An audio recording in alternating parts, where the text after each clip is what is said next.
All I said to him was, "I'm a dancer, please save my arm. Please, whatever you do, like, save my arm." The thought of accepting that I wouldn't be able to feel movement as a dancer, that's all I could say to him was, "Please, just save my arm, I'm a dancer."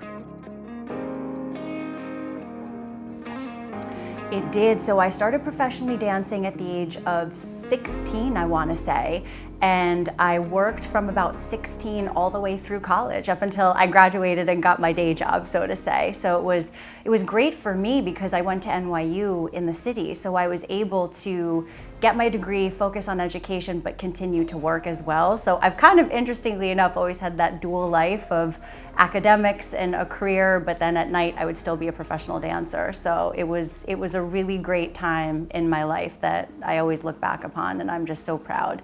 So the job for my first professional gig was KTU's Miracle on 34th Street at Madison Square Garden, and it was with an entire slew of just, when I look back, some of the most iconic artists. It was Destiny's Child and Mark Anthony and Brian McKnight and surprise guest Michael Jackson. So you can imagine, as like a 17-year-old kid, it was just those moments where you heard who we would be performing with. I couldn't believe it. It just didn't seem real. What's crazy for me is my first professional moment was stepping out on stage at Madison Square Garden, and my first big time corporate moment was working with Madison Square Garden years later when we actually won their business at PepsiCo.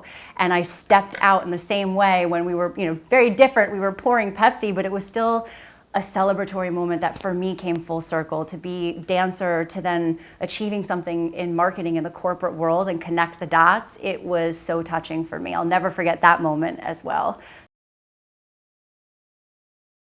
I do think that dancers are some of the strongest athletes in the world, because I think what makes us different than most athletes is the movement and the fluidity and the flexibility. We have the strength to hold our bodies and we can do incredible, amazing things, but to be able to be so in tune with our muscles and the flexibility, I think that does make us superhuman athletes of the gods.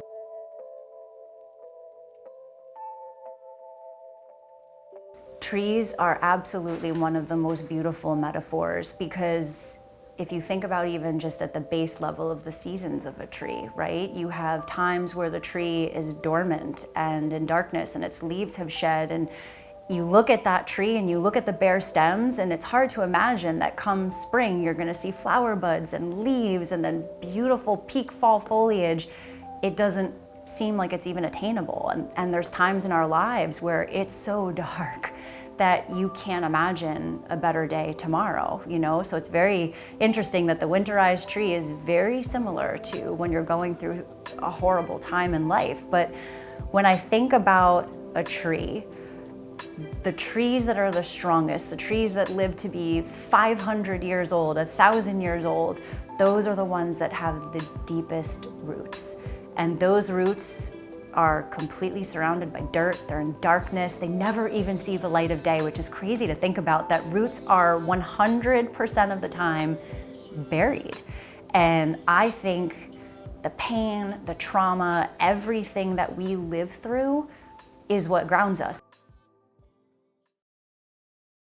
It was a beautiful day. It was the day after 4th of July. I was with my friends, and we were putting on roller skates and just playing. And this is something that I've had roller skates on since I was a kid. I never even thought twice about putting on a pair of roller skates. And a freak accident happened where a pebble, of all things, a tiny pebble, got lodged in between the two wheels of my skate and locked the wheels, jammed up, flung me forward like a slingshot, and I landed on my left arm and wound up completely demolishing everything. I fractured completely every single bone. I shattered and pulverized actually my elbow and dislocated my arm in 2 places. My arm was completely mangled, and the only thing that was holding it together was skin. And I remember thinking, like, my God, how is everything gonna be normal again? The first hospital that I went to, they wound up giving me an x-ray, and when the doctor came in, he told me that I would most likely lose my arm. All I said to him was, I'm a dancer, please save my arm. Please, whatever you do, like save my arm. Don't cut it off, save the nerves, like whatever you can do, all I ask is please restore my arm. The thought of accepting that I wouldn't be able to move my arm and feel movement as a dancer, that's all I could say to him was, please, just save my arm, I'm a dancer. I wound up being just released from the ICU within moments of what would have been the 19th anniversary of my father's passing, in the same hospital, in the same ICU. So for me in that moment, something that happened trauma-wise 19 years ago in the very same building, it was almost like a breath was just breathed into the room of life and hope and miracle, and I survived and I was released and I was brought back to my mom. And you know, I feel that God just poured out a miracle over my life, and I literally opened my eyes in the room and I could move my hand. I felt everything. I had zero nerve damage whatsoever. My trauma surgeon kept coming up to me and touching my hand saying, are you sure? You really can feel this? You can move? Something went from being so dark and so horrible and hopeless to just in a moment given the gift of a miracle, and I felt like I had a renewed strength, a renewed courage, that no matter what the journey was going to be healing-wise, I felt I was given a gift of another day. So dance is, fill in the blank, dance is? My heart. Dance is my heart. When you look at yourself in the mirror now, what do you see?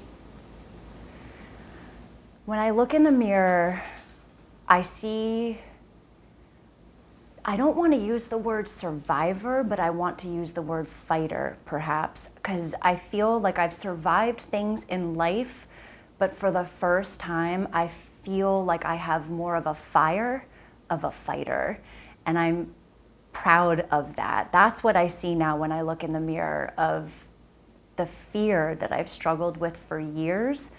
It feels like it's been stripped away, and I feel like a fighter for the first time. So what's the most important things your parents taught you? Faith. What's your life's mantra? Believe. Biggest fear? Not having enough courage. Biggest accomplishment? Empathy. Biggest regret? Not having enough empathy at times. If you could have dinner with someone dead or alive, who would it be? I would have dinner with my dad. And, oh. What do you want to tell your dad? I'm going to pause on that because I want to talk about that. So what do you want to tell your dad if you could have dinner with your dad right now? I would tell him thank you, because my dad was a living example of courage and faith, and I look at his life and I look at what he faced with a smile every single day. I would just want to say thank you, because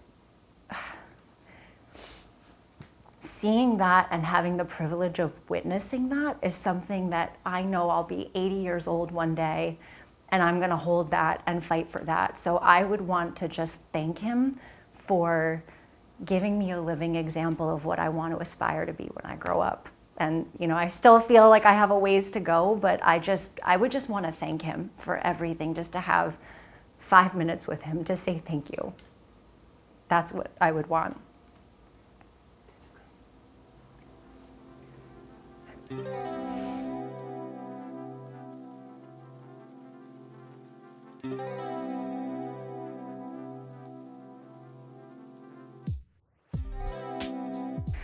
It's funny, I don't feel like I'm doing it, but then when I take the moment and I stop, I feel really proud of myself. I look back and I can even get emotional thinking about it. It was so dark at times, and to feel a lightness and to feel like that pain that I went through is now something that I can talk about freely, and it's behind me, and it's just something that's empowering now. I never thought pain would become empowerment, and that's what I feel, and that brings me joy. And I never thought that I would get joy out of this situation. If you told me that joy would be pulled from it, I would have probably said something that was not very nice, but I feel joy now. because of the survival.